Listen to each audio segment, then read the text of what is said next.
What's going on? Thank you so much for tuning in. Excited to have you all back. Hopefully y'all did really well on your angles test last week and some of those notes helped you out. Today we're going to be talking about 4 main topics. I want to make sure that we get to them all. We're going to be talking about overall the Pythagorean Theorem. Pythagorean Theorem is a squared plus b squared equals c squared. We're going to be talking about that shortly. Also, we can't do the Pythagorean Theorem if we don't know the parts of a right triangle. So we're going to be identifying parts of a right triangle. We're going to find the missing hypotenuse in a right triangle.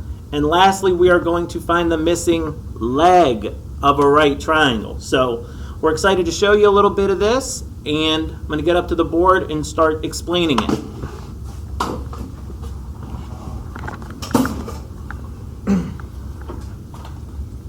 All right, so plain and simple,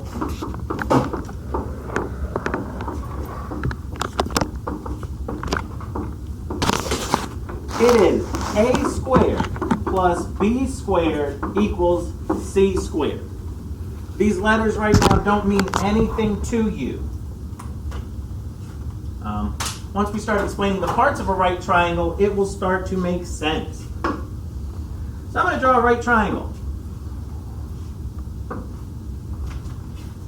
You know this is a right triangle because it has the cubit in the right angle. This is a 90-degree angle.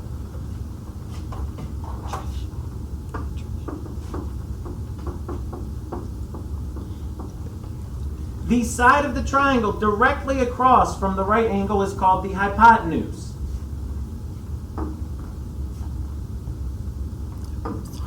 We just disappeared there, no problem. The other 2 sides of a right triangle are called legs. You have 2 legs, so does a right triangle. That's an easy way to remember it. Remember, it's always going to come back to, I need you to remember that the hypotenuse is always C.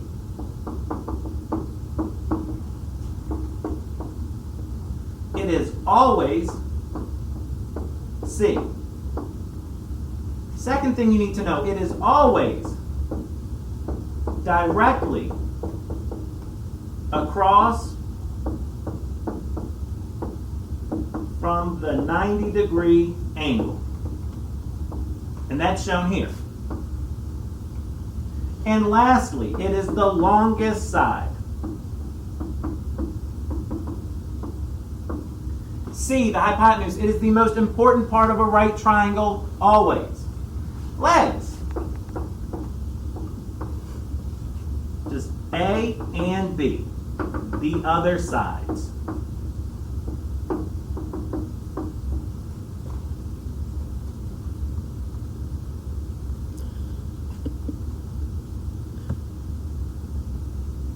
All right, so once you have a good handle on how to identify the parts of a right triangle, and you understand that the hypotenuse is always C, and that the legs are always A and B. If you wanted to call this B and this A, that would be fine.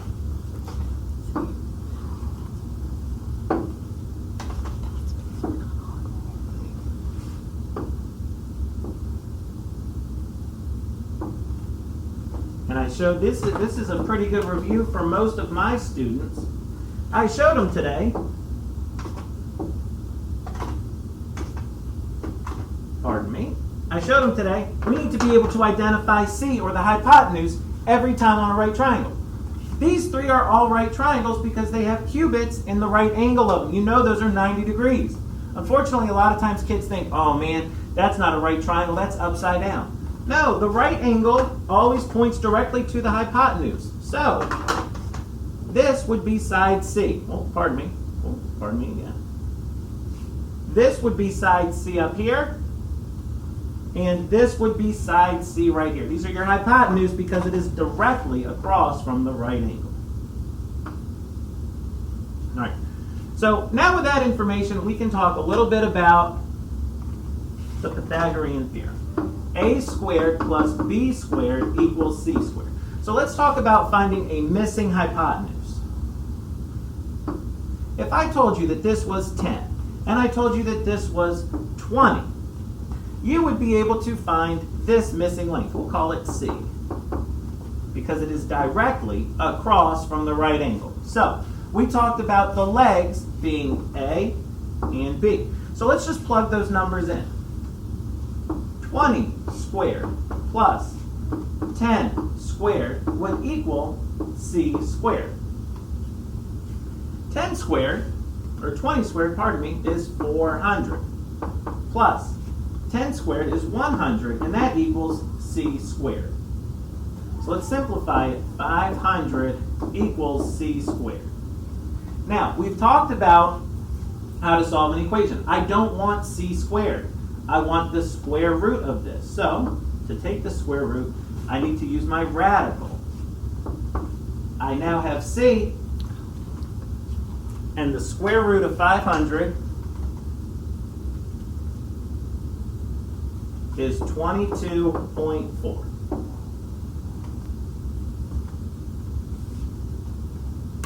Okay, we'll give you a second for that. Now I know that I've got a good chance of being right because my hypotenuse is the longest side of the triangle. One side is 10, one side is 20, and the longest side, C, is 22.4. Let's take a look at some trick answers that the nasty test makers are going to try to give you. We know that the correct answer is 22.4. But what might you see on your test that would throw you up? Well, a lot of times someone's going to try to tell you that the answer is 30. That person thinks the Pythagorean Theorem is A plus B equals C. That is wrong. Don't do that. Another person's probably going to try to tell you the answer is 500. And they're going to say A squared plus B squared equals C. That is wrong. And for some reason, a lot of kids are going to want to tell you the answer is 250. They think that the radical, the square root sign, means divide by 2. It doesn't. It means take the square root of. The correct answer is 22.4. So why don't we push an example through that you can take a look at. And I would call this 9. I could call this 5. And I'm looking for C. The most important thing you can do is remember to write down all of your steps. And identify 9 is a leg and 5 is a leg.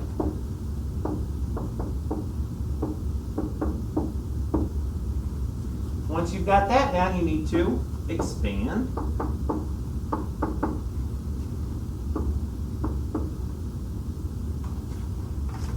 I'll save that.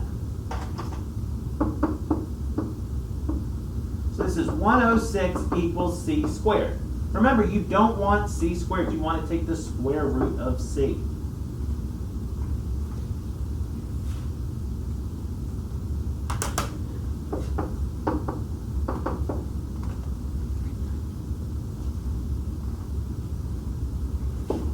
And that is how you would find the missing hypotenuse. Now, we're going to take it one step further and just cover the last bit of information I want to get to you. That is called missing leg. So if I showed you a right triangle and it looked like this, we'll just continue for the sake of this. And I told you that this was 17, and I told you that this was 10. You would have to find this. Well, this is still a right triangle, so you can use the Pythagorean Theorem. However, what side length have you been given? How is this right triangle different than another right triangle that we've looked at? I'm giving you the hypotenuse here. I'm giving you C. So plug that in immediately here. 10 is a leg, so I'm just going to call that A. And I'm missing another leg.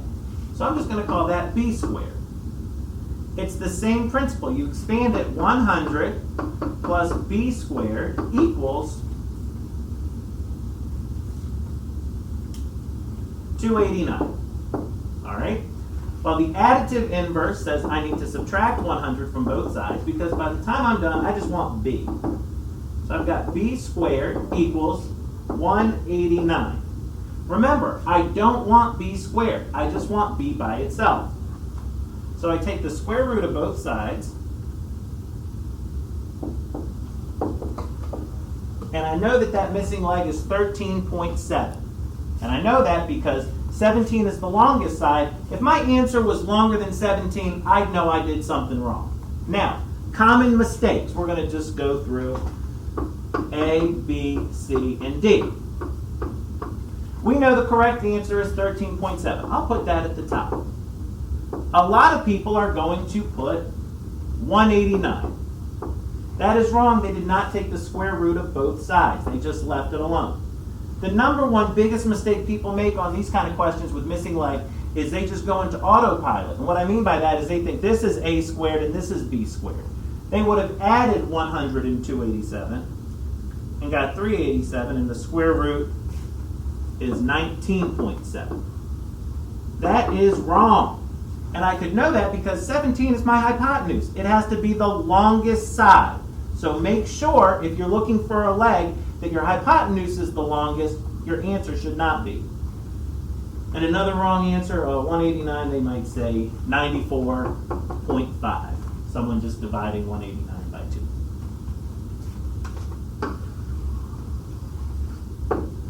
So folks, that's really all we've got today for the Pythagorean Theorem and solving for a missing leg. Hopefully you can solve for a missing leg, a missing hypotenuse, and you're able to identify the parts of a right triangle, because if you can't identify the parts of a right triangle, you're going to be a little stuck on this Pythagorean Theorem. So hopefully this helped you. We'll see you in class coming up this week to review these skills. And thank you again for watching. Share, like, comment, do what you can to help promote this video. We'll take a look at you next time. Thank you so much.